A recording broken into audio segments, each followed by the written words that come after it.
Welcome back to clean news UP. चलिए देखते हैं उत्तर प्रदेश की 25 फटाफट बड़ी खबरों को। इससे पहले आप न्यूज को कहां से देख रहे हैं हमें कमेंट में बताना बिल्कुल ना भूलें। साथ ही हमारे फेसबुक पेज को भी फॉलो करें। फेसबुक पेज का लिंक डिस्क्रिप्शन में दिया गया है। यूपी में गन्ना किसानों के लिए पहली बार होने जा रहा है ये बड़ा काम। आज सीएम योगी बांटेंगे शेयर सर्टिफिकेट।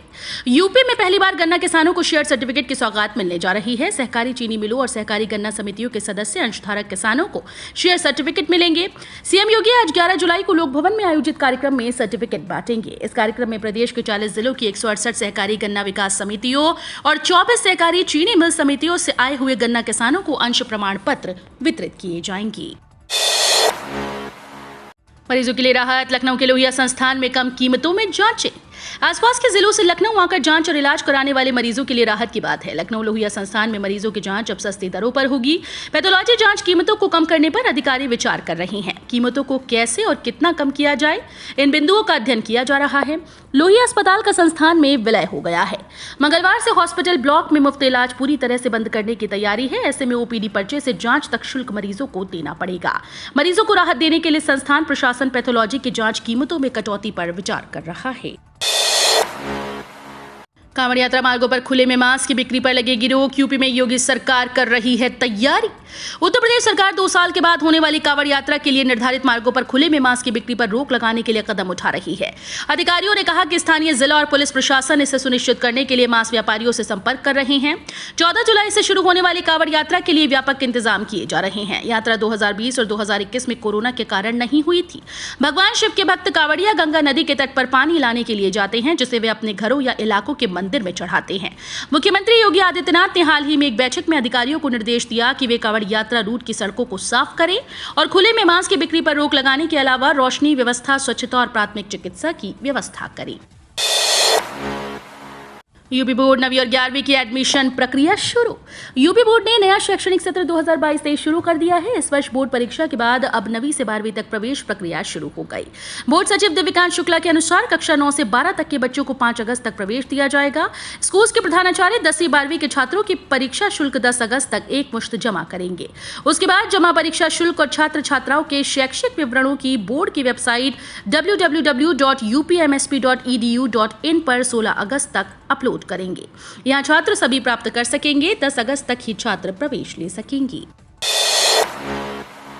असिस्टेंट प्रोफेसर के 214 चयनितों को कॉलेज आवंटन 15 जुलाई को। प्रदेश के शासकीय सहायता प्राप्त महाविद्यालयों में विज्ञापन संख्या 50 के तहत 6 विषयों में असिस्टेंट प्रोफेसर के 214 पदों पर चयनित अभ्यर्थियों को 15 जुलाई को कॉलेज आवंटित कर दिए जाएंगे। उच्च शिक्षा निदेशालय ने चयनित अभ्यर्थियों के लिए ऑनलाइन काउंसलिंग का कार्यक्रम निर्धारित कर दिया है।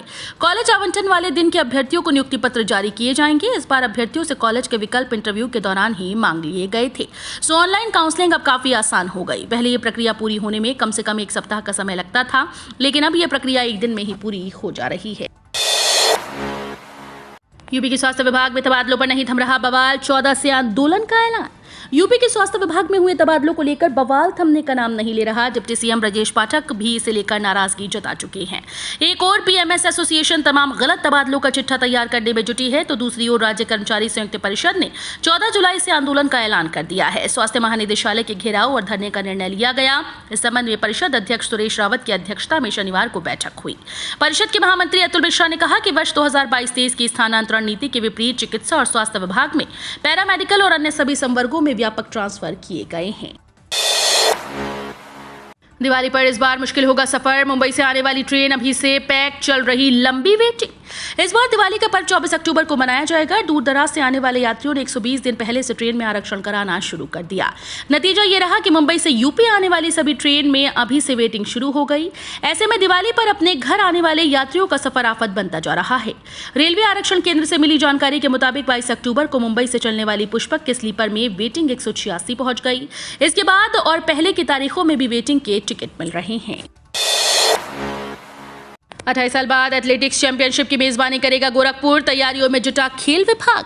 गोरखपुर में करीब 28 साल बाद एथलेटिक्स की राज्य स्तरीय प्रतियोगिता आयोजित होगी। 10 से 11 सितंबर को रीजनल स्टेडियम में आयोजित होने वाली इस प्रतियोगिता में 18 जूनियर मंडलीय अंडर 20 टीम शामिल होंगी। गोरखपुर में इसका आयोजन इसलिए भी महत्वपूर्ण है क्योंकि इससे पहले वर्ष 1994 में एथलेटिक्स प्रतियोगिता का आयोजन यहां हुआ था। खेल निदेशालय ने गोरखपुर के क्षेत्रीय खेल कार्यालय को पत्र लिखकर निर्देशित किया है कि कोविड प्रोटोकॉल का पालन करते हुए आयोजन की तैयारियों से संबंधित सभी कार्यवाही समय से सुनिश्चित करें। लखनऊ में फिर बढ़ाई गई धारा 144, प्रदर्शन और जुलूस समेत इन गतिविधियों पर प्रतिबंध। लखनऊ शहर में प्रभावी धारा 144 को एक बार फिर से बढ़ा दिया गया है। जेसीबी कानून और व्यवस्था पीयूष मोडिया ने ये जानकारी दी। उन्होंने बताया कि 10 अगस्त तक निषेधाज्ञा प्रभावी रहेगी। जेसीबी पीयूष मोडिया ने बताया कि धारा 144 के दौरान बिना अनुमति लोग जमा नहीं हो सकेंगे। शहर में किसी भी धरना प्रदर्शन के लिए अनुमति लेनी होगी। बिना परमिशन प्रदर्शन पर कार्रवाई होगी।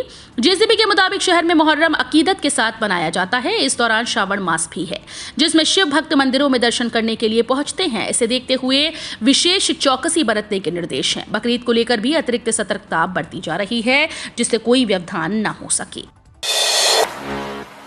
यूपी के मदरसों के लिए योगी सरकार का एक नया नियम, अब उम्र के हिसाब से ही मिलेगा दाखिला।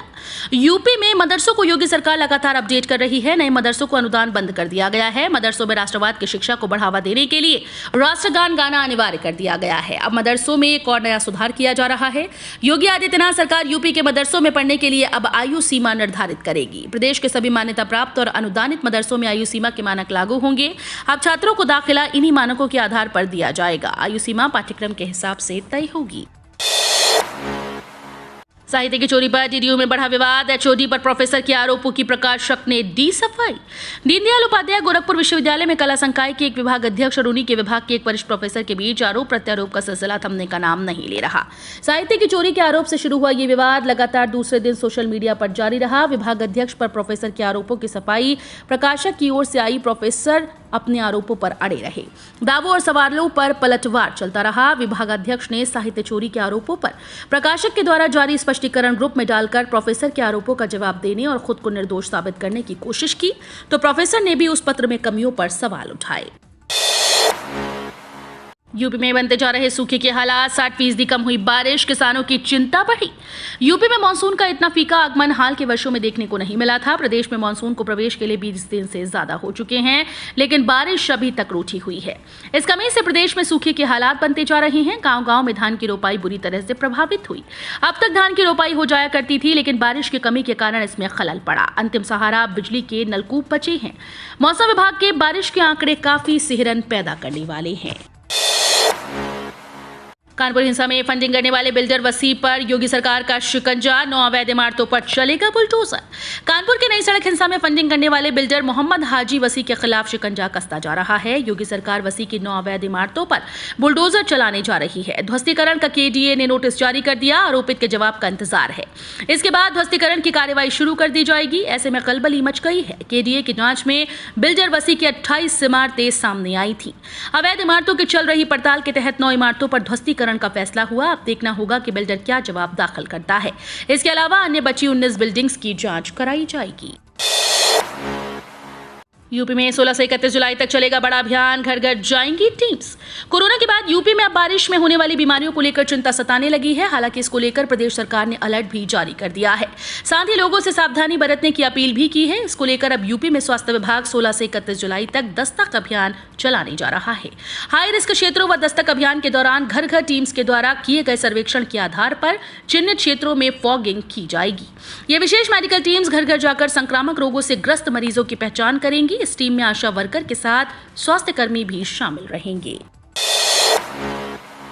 आईआरसीटीसी अगले माह से लद्दाख के लिए 6 हवाई सैर कराएगा। यात्रियों की मांग पर आईआरसीटीसी अगले माह से लद्दाख भ्रमण के लिए 6 हवाई टूर पैकेज लाया है। ये टूर 20 से 27 अगस्त, 31 अगस्त से 7 सितंबर, 7 से 14 सितंबर, 14 से 21 सितंबर, 21 से 28 सितंबर, 28 से 5 अक्टूबर तक 7 दिनों और 8 रात्रि के लिए होगा। पैकेज में यात्रियों को लखनऊ से लेह वाया नई दिल्ली जाने आने की व्यवस्था तेजस एक्सप्रेस और फ्लाइट से की गई है। खान पान और ठहरने के लिए 3 सितारा होटल होगा। लेह में स्तूप व मठ दर्शन के अलावा शाम वैली में लेह पैलेस, शांति स्तूप, गुरुद्वारा, नुब्रा वैली में स्थित कैंप में रात्रि विश्राम, दिस्कीत, हुंडर व तुतुर्क गांव एवं स्थानीय जगहों की सैर के साथ पेंगान झील का भ्रमण कराया जाएगा। किसानों के खाते में इस दिन आ सकती है 12वीं किश्त। देश में करोड़ों किसान 12वीं किश्त के पैसों का इंतजार कर रहे हैं। उम्मीद की जा रही है कि 12वीं किश्त के पैसों को अगस्त से लेकर सितंबर महीने के बीच भेजा जा सकता है। वहीं कई मीडिया रिपोर्ट्स के मुताबिक 12वीं किश्त के पैसों को सरकार 1 सितंबर 2022 को किसानों के खाते में भेज सकती है। हालांकि इस बात का अभी तक कोई आधिकारिक ऐलान नहीं हुआ। अगर आप भी 12वीं किश्त का लाभ लेना चाहते हैं तो ऐसे में आपको जल्द से जल्द प्रधानमंत्री किसान सम्मान निधि योजना में अपनी KYC पूरी करा लेनी चाहिए। रेलवे मिनिस्ट्री का नया नियम, अब ट्रेन में नहीं होंगे गार्ड। अक्सर ट्रेन से सफर करने वालों को रेलवे बोर्ड का नया नियम जानना जरूरी है। रेलवे के नए नियम के अनुसार अब ट्रेन में गार्ड नहीं होंगे। दरअसल पिछले दिनों रेलवे ने कर्मचारियों की कई साल पुरानी मांग को पूरा करते हुए रेलवे गार्ड के पदनाम को बदल दिया। इस बदलाव के बाद ट्रेन में तैनात गार्ड को ट्रेन मैनेजर कहा जाएगा। रेलवे बोर्ड ने इस संबंध में रेलवे के सभी जनरल मैनेजर्स को पत्र लिखकर सूचित कर दिया। रेलवे ने इस बदलाव को तत्काल प्रभाव से लागू कर दिया है। रेलवे ने पदनाम बदलने की कर्मचारियों की सालों पुरानी मांग को साल की शुरुआत में मान लिया। मॉनसूनी सीजन में राशन कार्ड धारकों को मिली खुशखबरी। पिछले काफी दिनों से खबर मीडिया में चल रही है कि सरकार अपात्र राशन कार्ड धारकों से गल्ले की वसूली व कानूनी कार्रवाई करेगी। लेकिन अब एक बड़ी जानकारी सामने आई है। इन खबरों को देखते हुए योगी सरकार ने एक बड़ा फैसला दिया। सरकार ने वसूली की किसी भी खबर पर विश्वास न करने की अपील की। सरकार ने कहा कि किसी भी अपात्र से राशन वसूली का काम नहीं किया जाएगा और कानूनी कार्रवाई भी नहीं होगी। इससे राशन कार्ड धारकों के चेहरे पर काफी मुस्कान देखने को मिलेगी। अब 15 जुलाई तक राशन वितरण का काम किया जाएगा। विशेषज्ञों की चिंता, एक और लहर का कारण बन सकता है ये वेरिएंट। कोरोना का वैश्विक संक्रमण जारी है। भारत में भी पिछले एक महीने से रोजाना 17,000 के आसपास लोगों को संक्रमित पाया जा रहा है। पिछले 24 घंटे में एक बार फिर से 18,257 लोगों को पॉजिटिव पाया गया। आलम यह है कि देखते ही देखते देश में संक्रमण के एक्टिव केस बढ़कर 1.25 लाख के आंकड़े को पार कर गए। मेडिकल रिपोर्ट से पता चलता है कि देश में ओमिक्रॉन और उसके सब वेरिएंट्स के कारण स्थिति बिगड़ रही है, जिसको लेकर लोगों से विशेष सतर्कता बरतने की अपील की जाती है। देश में रिपोर्ट की जा रहे ज्यादातर मामलों के लिए ओमिक्रॉन के सब वेरिएंट BA.2, BA.4 और BA.5 के प्रमुख कारणों के तौर पर देखा जा रहा है। ओम प्रकाश राजभर, शिवपाल से बढ़ती दूरियों के बीच अखिलेश को मिलने लगे नए हमरा, बेगाने आ रहे सपा के नजदीक। यूपी की सियासत में समाजवादी पार्टी के लिए पिछले कुछ दिनों से संकट की स्थिति दिख रही है। विधानसभा चुनाव और उसके बाद आजमगढ़ रामपुर लोकसभा उपचुनाव में हार के बाद अपनों ने अलग अलग कारणों से दूरी बनानी शुरू कर दी। हालांकि इसी बीच कुछ बेगाने माने जाने वाले नजदीक आ रहे हैं। ओम प्रकाश राजभर की पार्टी सुबह सपा से हाथ छुड़ाने की तैयारी में दिखती है, तो संकट के वक्त कांग्रेस सपा की हमराह बनती दिखाई दे रही है। गोरखपुर में बनी मशीन से पूरे देश में ट्रेन बदलती है रास्ता। वर्कशॉप ने जून में बनाया खास रिकॉर्ड। गोरखपुर में बनने वाली एक मशीन से पूरे देश में ट्रेन रास्ता बदलती हैं। ट्रेन के ट्रैक बदलने के लिए इस्तेमाल होने वाली इलेक्ट्रिक पॉइंट मशीन सिर्फ गोरखपुर के सिग्नल वर्कशॉप में बनती है। EPM की आपूर्ति यहीं से देश भर के रेलवे को होती है। जून माह में सिग्नल कारखाने ने उत्पादन का भी रिकॉर्ड कायम कर दिया।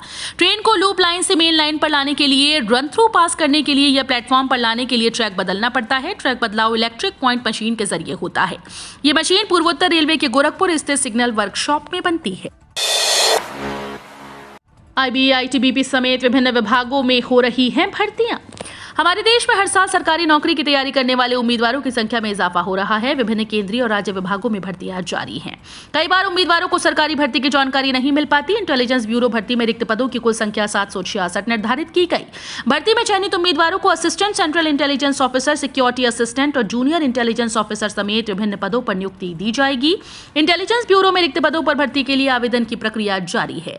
बता दें कि मंत्रालय ने आवेदन की आखिरी तारीख 19 अगस्त 2022 को निर्धारित की है। T20 विश्व कप 2022 के लिए टिकट्स की बिक्री शुरू। चंद मिनट में बिक गए भारत पाकिस्तान मैच के टिकट।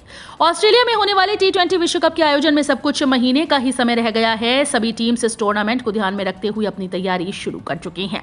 भारतीय टीम भी इसकी तैयारी में जुट गई है। इस बार भी भारत का पहला मैच पाकिस्तान से है। 2021 T20 विश्व कप में भी टीम इंडिया का पहला मैच पाकिस्तान से था और ये मैच हारने के बाद टीम इंडिया की लय बिगड़ी थी। बाद भी भारत ग्रुप स्टेज से ही इस टूर्नामेंट से बाहर हो गया था। इस बार भारत का पहला मैच पाकिस्तान से है और इस मुकाबले के सारे टिकट बिक चुके हैं। समय से पहले दौड़ सकती है दिल्ली मेरठ कॉरिडोर पर rapid rail. Meerut rapid rail में सफर करने का इंतजार कर रहे लोगों के लिए अच्छी खबर है। ट्रेन का काम इन दिनों जोरों पर है। अनुमान लगाया जा रहा है कि ऐसे में रैपिड रेल तय समय से पहले ही दौड़ सकती है। दरअसल साहिबाबाद से दोहाई के बीच 17 किलोमीटर के प्राथमिकता खंड में ट्रैक का कार्य पूरा हो चुका है। वहीं अन्य 5 स्टेशन का कार्य भी आखिरी चरण पर पहुंच गया। अब इसमें विभिन्न सिस्टम को लगाया जा रहा है। 65 किलोमीटर का कार्य भी तेजी से चल रहा है। राहत के बाद लखनऊ में थम रही कोरोना की रफ्तार, 68 नए पॉजिटिव केस।